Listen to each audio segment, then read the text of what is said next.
Cette vidéo, un petit peu pour faire suite à la précédente, parce qu'il y a beaucoup de commentaires et malheureusement je ne peux pas répondre à tout le monde. Je ne peux pas non plus remercier tous les gens qui nous soutiennent. Donc là, je le fais directement par cette vidéo. Et puis en même temps, je vais essayer de répondre aux principaux commentaires. Et après, je vais apporter une précision un petit peu particulière. Alors, les principaux commentaires, bien sûr, en réalisant cette vidéo et en disant sous forme un petit peu d'autoproclamation que le CNT est la seule et unique opposition aux politiciens, à leur république, à la franc-maçonnerie, automatiquement, je tombe un petit peu sous ce principe qu'exposait Confucius il y a plus de 2000 ans. Quand on fait quelque chose que d'autres auraient voulu faire à votre place, eh bien, forcément, ils sont contre vous. Et puis, il y a aussi contre vous ceux qui ne veulent pas que vous réussissiez. Et enfin, toujours contre vous, il y a toute la grande masse qui n'a surtout pas envie du moindre changement, et même s'il survit péniblement et petitement, préfère rester dans son tout petit mini-confort que de prendre le moindre risque du moindre changement. Alors ça fait beaucoup de gens qui sont contre ce que je fais, mais ça fait rien. Je crois que c'est une obligation. Je considère personnellement que c'est une mission, je n'ai pas le choix. Que je n'ai pas le droit de quitter cette planète en laissant un monde 10 fois plus pourri à mes enfants que celui que j'ai trouvé moi en arrivant. Donc je crois que tous les parents devraient avoir cette même mission, ce même engagement et se dire que on a des enfants qui vont vivre dans ce monde et on leur laisse une planète poubelle, on leur laisse un futur de guerre et de épouvantable, donc non, je ne crois pas qu'on ait le droit et je crois qu'on doit tous réagir. Alors, je vais donc parler en tout premier de cet aspect parce que, je vais faire une petite remarque très simple. Entre un président en place par trucage électoral et manipulation médiatique, et puis des dissidents qui s'autoproclament, qu'est-ce qu'il y a de pire? Je ne suis pas sûr que ce soit 300 simples citoyens français pleins d'humanisme et pleins de volonté de changer les choses, de changer les paradigmes. Je ne crois pas que ce soit moins bien et je ne crois pas de toute façon que qui que ce soit qui a quelque chose entre les oreilles puisse faire pire que nos politiciens. Donc, je vais préciser quand même qu'il ne s'agit pas d'une autoproclamation personnelle, mais d'une réunion qu'on a eue avec justement les principaux dirigeants du CNT et tout ce groupe qui commence à être maintenant assez important. Et le principe, c'est qu'aujourd'hui, ce qui est le plus important pour savoir quoi faire, pour savoir ce qu'il faut faire, c'est d'avoir les informations. Si on n'a pas toutes les informations, on ne sait pas la moitié de ce qu'il faut faire. Et donc, on n'aboutit pas aux bonnes décisions. Pour ça, il faut vraiment avoir toutes les informations.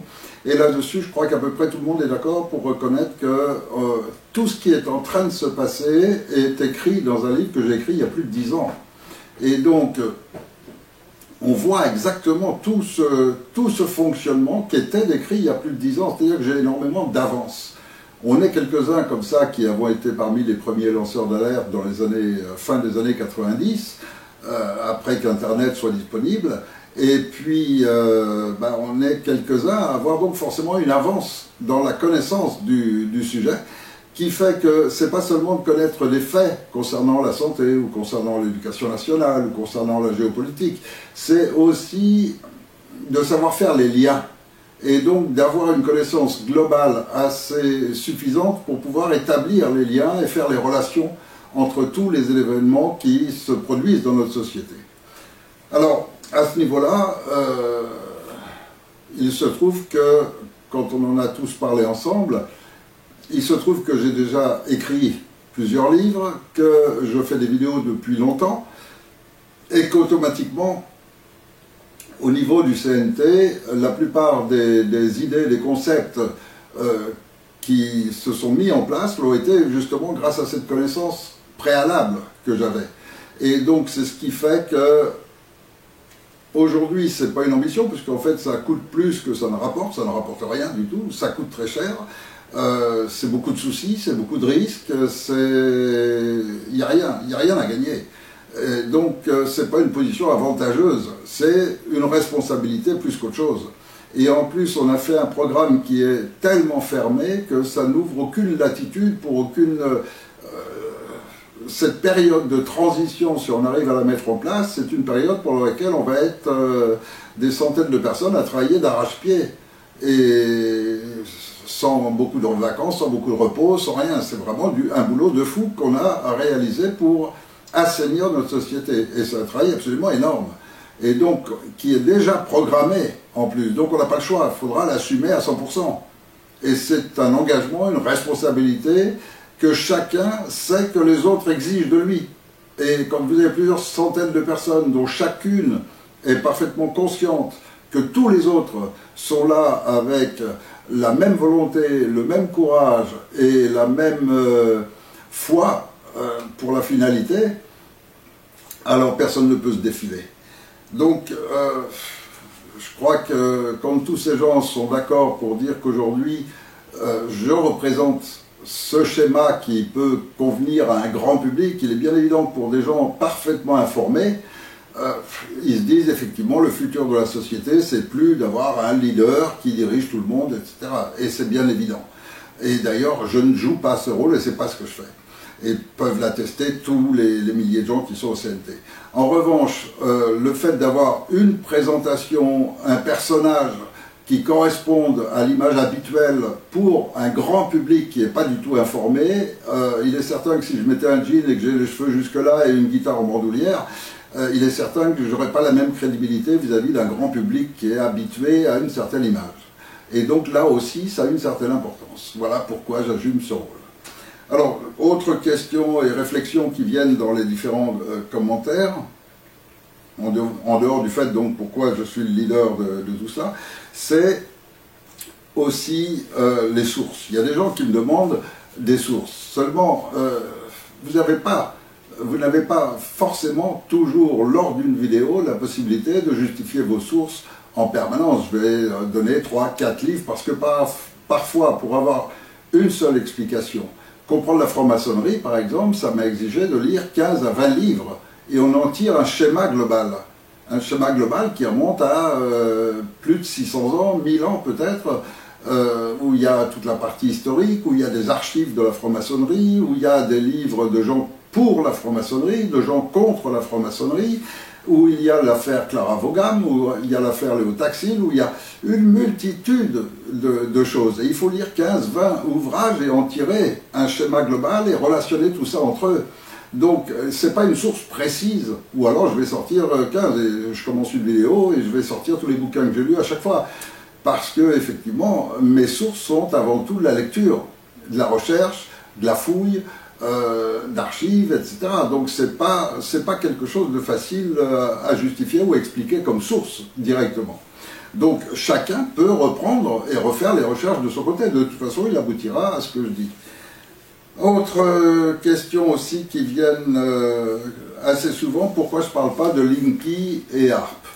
Bon, le compteur Linky, je crois que tout le monde a déjà tout dit dessus. Il y a je ne sais combien de schémas qui expliquent parfaitement que c'est un système pratiquement d'espionnage à la maison et qu'en plus il envoie des ondes extrêmement négatives. Dans le même schéma ARP, j'en ai parlé il y a plus de 15 ans, donc continuer et redire ou ressortir les articles que j'ai écrits il y a 15 ans, ça n'a pas beaucoup de sens. Aujourd'hui, il y a des gens qui poussent un peu plus les recherches.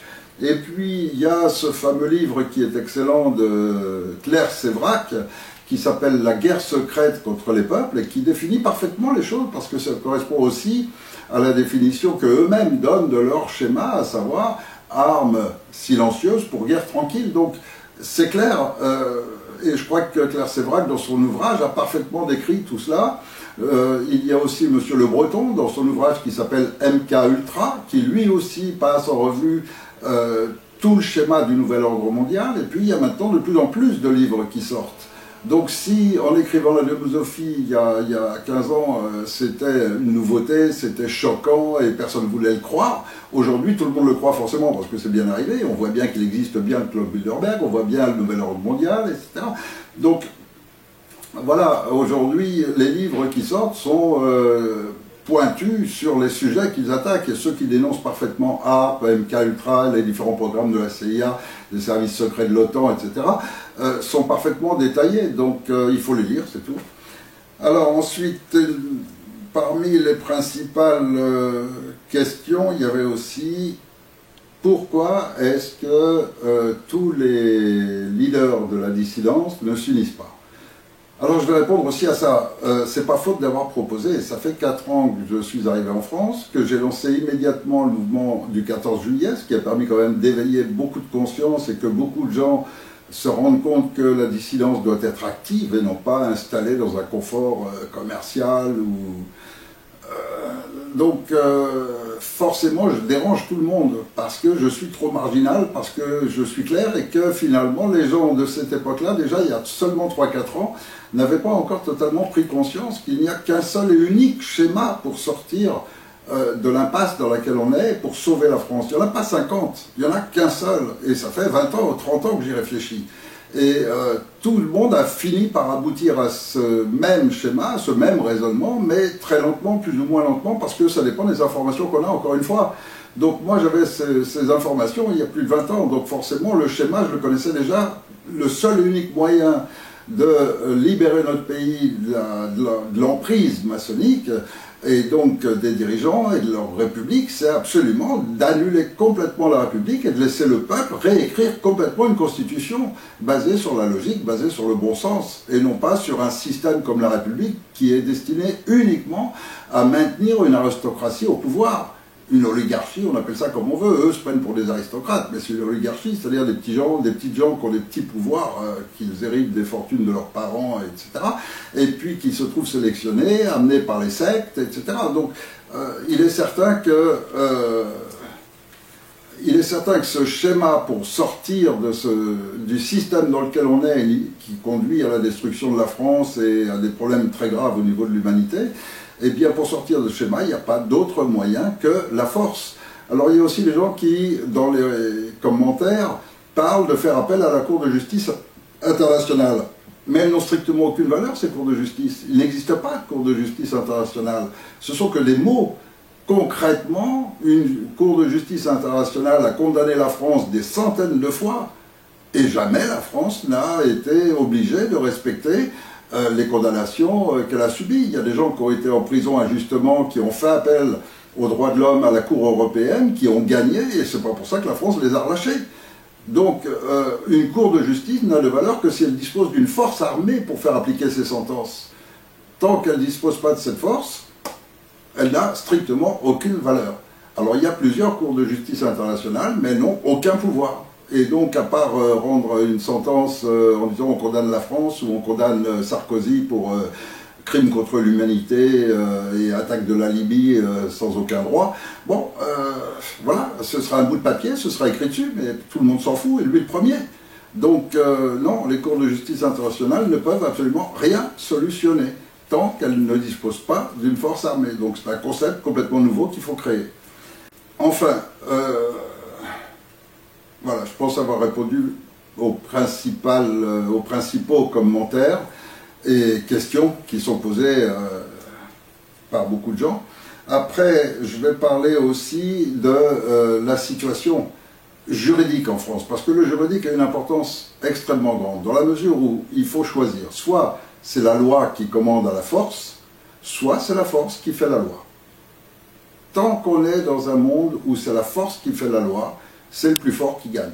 Et c'est sa loi qui l'impose à l'autre. Je vous conseille de relire l'histoire des pingouins d'Anatole France, où il décrit parfaitement la société humaine. Il y a deux pingouins, il y en a un qui n'est pas très grand, pas très fort, et qui cultive son jardin, qui prépare les provisions pour l'hiver, et qui bosse tout l'été, etc. Et puis quand tout est prêt, il y a l'autre, pendant ce temps-là, qui est un grand costaud, qui lui est devant son champ, qui ne cultive pas, qui fait rien, qui reste au soleil, qui profite, etc. Et puis quand arrive l'automne, eh ben, le grand costaud, qu'est-ce qu'il fait? Il va voir le voisin d'à côté, il lui met 2 coups de massue sur le crâne pour le tuer, et puis il prend possession de son champ. Et donc voilà l'histoire de l'humanité, et voilà comment on fonctionne depuis 2000 ans, c'est-à-dire la force commande la loi. Et ceux qui sont aujourd'hui au pouvoir ont complètement violé nos lois, ont complètement violé la Déclaration des droits de l'homme, violé la Constitution, font ce qu'ils veulent, et ils peuvent tout se permettre. Et on le voit avec les vaccinations obligatoires, on le voit avec la sexualité dans l'école pour les jeunes enfants, on le voit, tout ça c'est totalement illégal. Et ça a commencé avec Sarkozy, car concrètement, n'oublions pas une chose, nous ne sommes pas dans l'Europe. Donc quand les politiciens arrivent en vous disant avec l'article machin on peut sortir de l'Europe, ou moi je vous propose... Non, non, on n'est jamais entré dans l'Europe. En 2005, on a voté non. Et si je prends la loi française, la Déclaration des droits de l'homme, c'est marqué le peuple est souverain. C'est sa décision.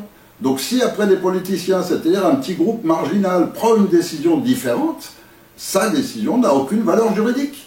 La valeur juridique en France, c'est la Déclaration des droits de l'homme et du citoyen. C'est la plus haute hiérarchie dans la Constitution. Il n'y en a pas d'autre. Il n'y a rien au-dessus.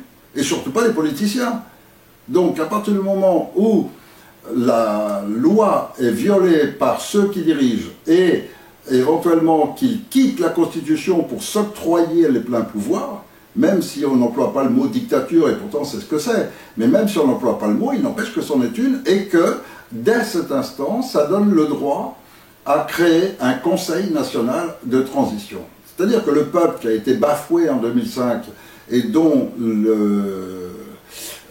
comment dirais-je, et dont le refus de l'Europe n'a pas été pris en compte, est en droit, dès cet instant, de créer un Conseil national de transition pour dénoncer des dirigeants qui sont devenus illégitimes. Et depuis cette époque, tous les dirigeants sont illégitimes. C'est pour ça qu'ils se repassent le flambeau entre eux. Hollande, il a fait rentrer Macron pour ensuite pouvoir, lui, être au pouvoir pour organiser les élections, organiser son passage dans les médias, lui faire la pub, enfin faire tout ce qu'il faut pour l'amener ensuite. Et donc tout ça, c'est un jeu entre eux, où ils nous manipulent complètement. Et quand Valls, par décret, juste avant, quelques heures avant de quitter le gouvernement, il passe un décret pour annuler l'indépendance de la justice, il est bien évident que c'est une violation de plus de notre Constitution. Quand peu de temps après, un Cazeneuve se permet de dire on va prolonger l'état d'urgence ad vitam aeternam, on fait ce qu'on veut, etc., c'est totalement illégal. Et tous les magistrats, tous les juristes le savent. Ils n'osent pas parler parce que la plus grande partie d'entre eux sont de la franc-maçonnerie et donc ils reçoivent l'ordre de l'horloge de la fermer. Les présidents de la Cour de cassation et le procureur général de la Cour de cassation, c'est-à-dire les personnages les plus importants de la justice, ont été nommés par les politiciens et sont impliqués au plus haut réseau de la franc-maçonnerie et sont eux-mêmes déjà impliqués dans des affaires très sales que dénoncent pas mal de gens, dont Christian Cotten. Et donc, ces gens-là ne peuvent rien dire et ils s'écrasent immédiatement parce qu'ils sont soumis au chantage permanent, comme tous.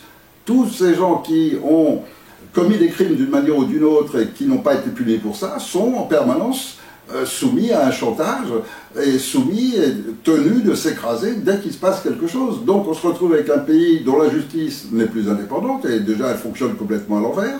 Aujourd'hui, si vous parlez avec des jeunes, les jeunes vous diront le monde il est à l'envers, c'est-à-dire que si on est droit, si on est honnête, si on est correct, ben on est regardé comme un oiseau rare, bizarre. Et puis par contre, si on ment, si on est hypocrite, si on est voleur, alors là, par contre, tout le monde vous aime. Et ben voilà, ça c'est le monde qu'ils sont en train de créer complètement et on le voit de tous les côtés.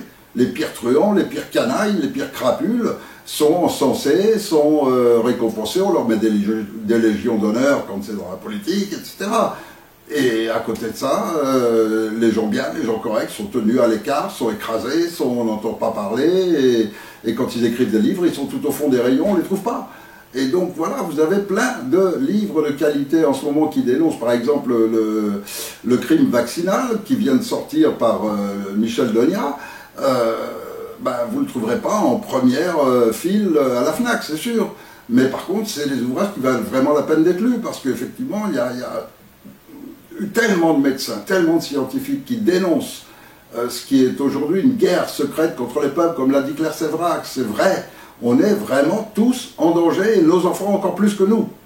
Donc il faut absolument sortir de là et il n'y a qu'un seul unique moyen. C'est un Conseil national de transition qui se déclare officiellement comme, et pour ça l'obligation de déclarer à l'ONU, même si l'ONU est entre les mains des mêmes gens, on s'en fiche, toujours est-il que c'est du droit international et qu'à partir de cet instant-là, il existe un organisme de droit international qui est déclaré ouvertement comme étant opposé au régime politique actuel de la France parce qu'il est illégitime. Et si vous voulez être sûr qu'il est légitime, eh ben vous prenez dans une main la Déclaration des droits de l'homme et dans l'autre main la Constitution qui viennent de réviser et d'arranger. Alors à gauche, vous allez voir, tout le monde est égal devant la loi. Et puis à droite, dans la Constitution qu'eux ont arrangée, c'est écrit « tout le monde est égal devant la loi », sauf nous, les politiciens, qui ne pouvons nous juger qu'entre nous.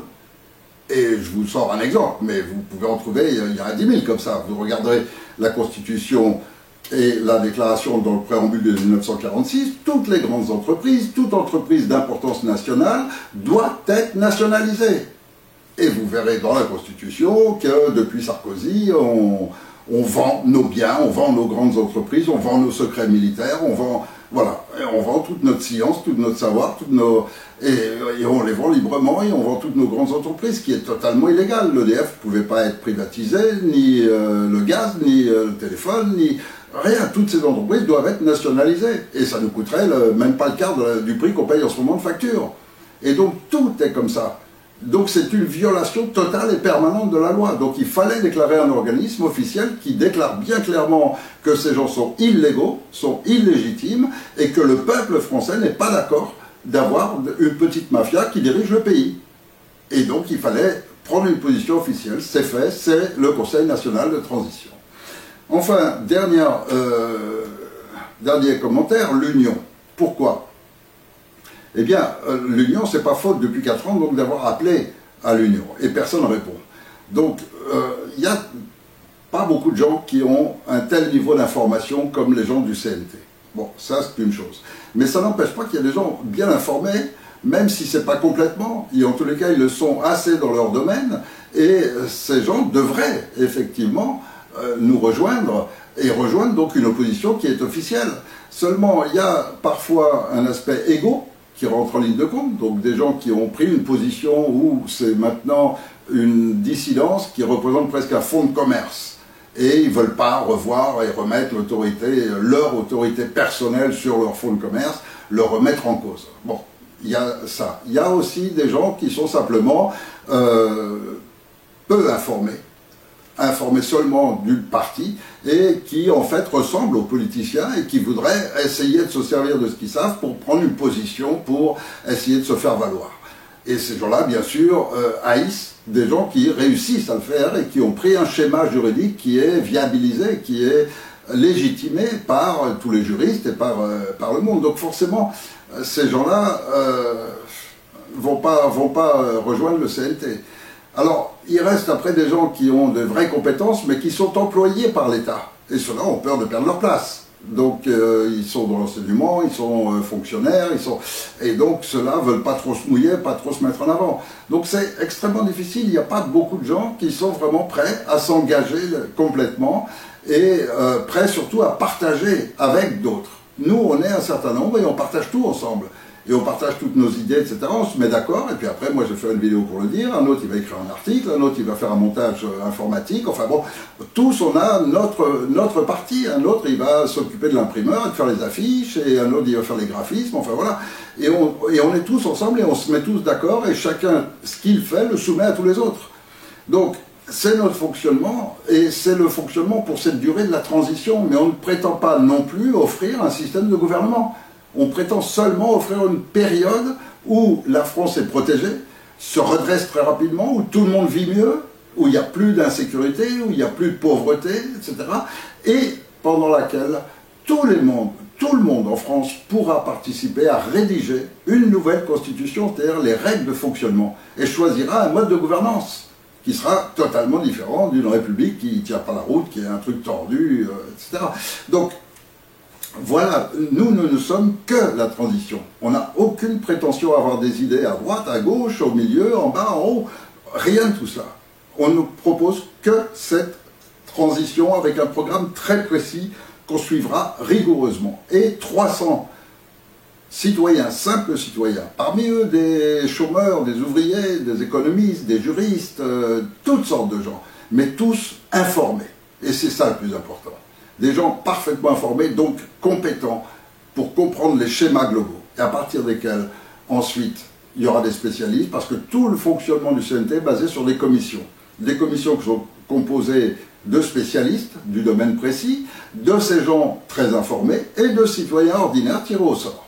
Voilà, et à chaque fois, c'est des commissions de 30-40 personnes qui vont gérer tel problème, tel problème, tel problème. Ça, c'est uniquement pour la durée de la transition, qui va durer, j'en sais rien, 6 mois, 1 an, 2 ans maximum, mais le temps nécessaire à ce que toute la France rédige une nouvelle constitution et des nouvelles règles de fonctionnement et qu'on s'y tienne. Et on repart en attendant de la réalité qui est restée au moins, juste pour l'instant ils ne l'ont pas annulée officiellement, c'est la Déclaration des droits de l'homme et du citoyen qui est la base fondatrice de la France.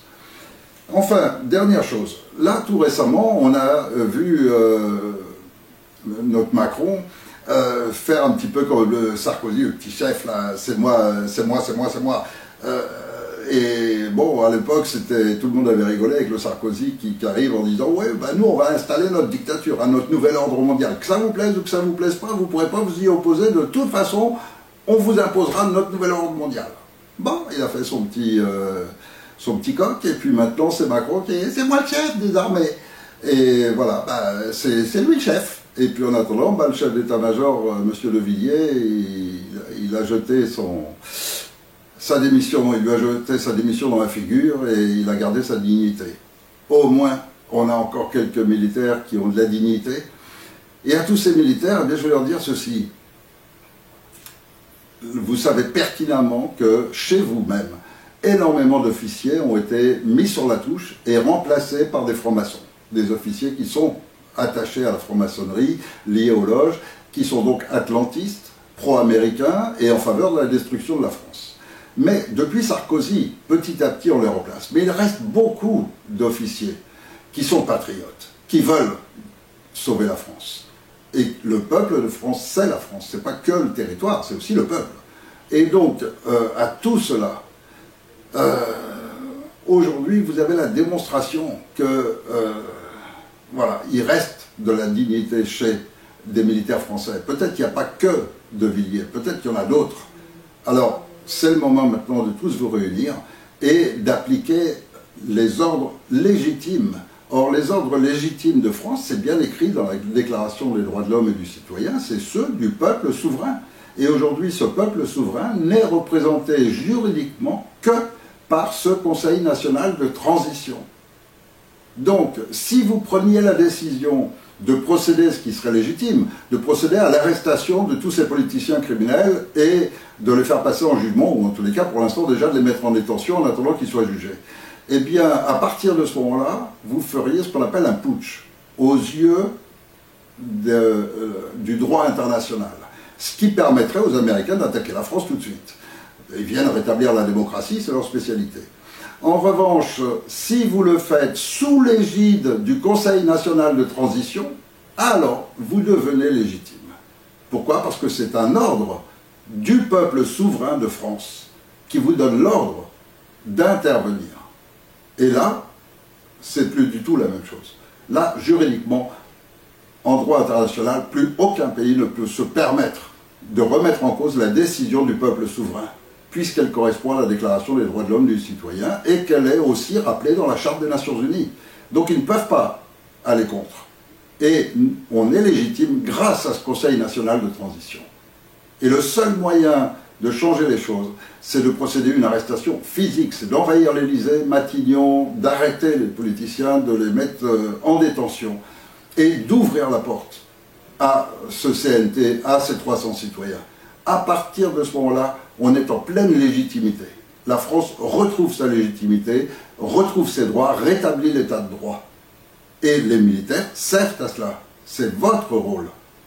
Alors Sarkozy a commencé par casser l'armée française pour s'assurer à lui plus de pouvoir en prenant toute la gendarmerie qu'il a mise sous contrôle de la franc-maçonnerie, à travers donc le ministre de l'Intérieur.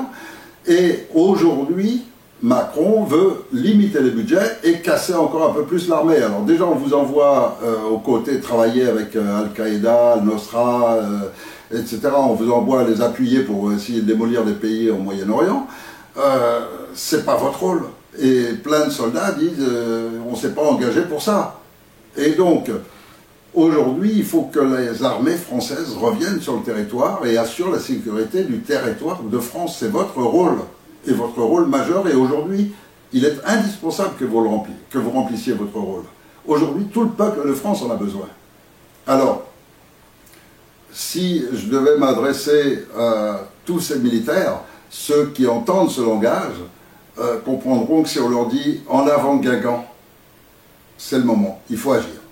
Et le peuple de France compte sur vous pour sauver notre pays, pour sauver nos valeurs, pour sauver notre culture. Il faut le faire. Il faut que tous les Français puissent retrouver leur dignité. Et aujourd'hui, elle est entachée. Notre dignité est totalement bafouée parce que nous laissons une mafia installée au pouvoir. Et c'est inacceptable. Comme sont inacceptables toutes ces lois qui sont en train d'essayer de faire, d'introduire le sexe chez les jeunes enfants à l'école, d'obliger à la vaccination, etc. Mais si on y réfléchit un tout petit peu en tant qu'être humain, en tant que simple être humain, de quel droit votre voisin il peut arriver avec des produits chimiques en disant « vous venez d'avoir un bébé, ben, je vais lui injecter des produits chimiques ». Mais vous êtes fou. De quel droit quelqu'un peut vous obliger? Et essayez de faire le contraire. Dites maintenant, nous on oblige les politiciens à subir tant de vaccins. C'est aberrant. On a un passage sur Terre, on a une vie sur Terre. On est tous dans la même incertitude de ce qu'il y aura après ou de ce qu'il y a eu avant. Mais en tous les cas, ce qui est certain, c'est que ce passage sur Terre, on n'est pas obligé de le faire et de le vivre en permanence sur le mensonge, sur la triche, sur les mafias, sur ce concept de la force qui permet de dominer tout et qui n'est plus aucune loi. On peut complètement avoir des lois qui permettent que tout le monde vive en paix, arrêter les guerres, arrêter les haines, arrêter cette situation qui nous conduit à des guerres civiles, à des guerres mondiales et à tout cela. Et arrêter aussi les droits qu'ont certains de rendre malades les autres. Ce qui est le cas des laboratoires qui ont intérêt à avoir le plus de malades possible parce que les gens en bonne santé, ça ne leur rapporte rien. Donc, voilà, il faut absolument changer complètement nos paradigmes si on veut que l'humanité survive. Et aujourd'hui, on est vraiment arrivé à un point extrême. On va basculer dans pas longtemps. De quel côté maintenant je voudrais bien, moi, que ce soit du côté de l'humanisme, pas du côté de la guerre. Alors j'espère que je ne suis pas tout seul à penser comme ça et que vous allez être nombreux, comme moi, à essayer d'appeler les militaires au secours, à faire des vidéos de votre côté pour dire aux militaires « bougez-vous, on a besoin absolument que l'armée remplisse son rôle comme il est décrit dans la Déclaration des droits de l'homme. La force armée est là au service du peuple. Elle n'est pas au service d'une petite mafia ou d'un petit groupe, sinon vous n'êtes que des mercenaires. La France vous attend. Et il faut se dépêcher parce que les mois qui viennent, ils sont en train de tout préparer pour que, entre crise économique, pandémie, guerre civile qui menace, avec encore je ne sais combien de milliers d'églises en plus qu'ils ont prévu de détruire, tout ça, c'est une destruction de notre patrimoine, une destruction de notre pays, une destruction de nos valeurs. Alors c'est vraiment urgent. Débrouillez-vous, réunissez-vous, agissez. Et sous l'égide du CNT, vous êtes en parfaite légitimité pour procéder à l'arrestation de tous ces criminels et les mettre en détention. Et après, ils seront jugés. Et par des vrais juges, pas par les copains de la franc-maçonnerie. Voilà. Encore un appel, encore un espoir, et on continue, on est nombreux à avoir espoir que le vrai droit va reprendre sa place, que la justice va exister de nouveau. Et on compte sur vous. Alors on m'a dit que cette petite phrase devrait sensibiliser beaucoup de gens et que beaucoup de militaires savent ce que ça veut dire. Donc je vous l'ai dit une dernière fois, et puis moi personnellement je ne suis pas qualifié pour savoir, pour l'évaluer. Donc c'est la petite phrase clé, paraît-il, qui devrait normalement faire que les militaires se retrouvent et retrouvent leur honneur. Alors, en avant, Guingamp. C'est la phrase clé. Alors, pour conclure, je vais juste ajouter que, bien sûr, on serait très content que toute la dissidence veuille bien s'unir. Et donc, on organise les 26 et 27, samedi, dimanche, 26 et 27 août, au centre de la France, en Auvergne, on organise un grand congrès de la dissidence auquel on invite absolument tous les meneurs de partis, de mouvements, etc., à nous rejoindre et mettre au point avec nous les décisions pour les mois qui viennent. Donc ils sont tous invités. Alors comme il y a plein de gens qui croient, même encore certains politiciens qui seraient plus intègres ou qui seraient honnêtes ou n'importe quoi, eh bien allez-y, dites-leur que voilà, il y a un seul moyen d'en sortir, c'est la force armée, et la force armée ne peut agir que dans un cadre légitime, et seul le Conseil national de transition le permet. Donc ce Conseil national de transition n'appartient à personne, il appartient à tous les Français. Et donc, tous ceux qui veulent nous rejoindre et participer à ce congrès les 26 et 27 août sont les bienvenus et participeront, au même titre que tout le monde, à décider, à prendre les décisions sur ce qu'on va faire ensuite. Voilà, donc il est bien évident qu'avec le nombre de gens qui sont dans plusieurs groupes, qui suivent, etc., le message va passer que les gens qui suivent l'un ou l'autre de ces meneurs ou de ces dirigeants va transmettre l'information au cas où ils ne l'auraient pas vu eux-mêmes, quoiqu'en général ils suivent tout, donc ils sont parfaitement informés, et moi je dérange tellement que tout le monde me surveille du coin de l'œil.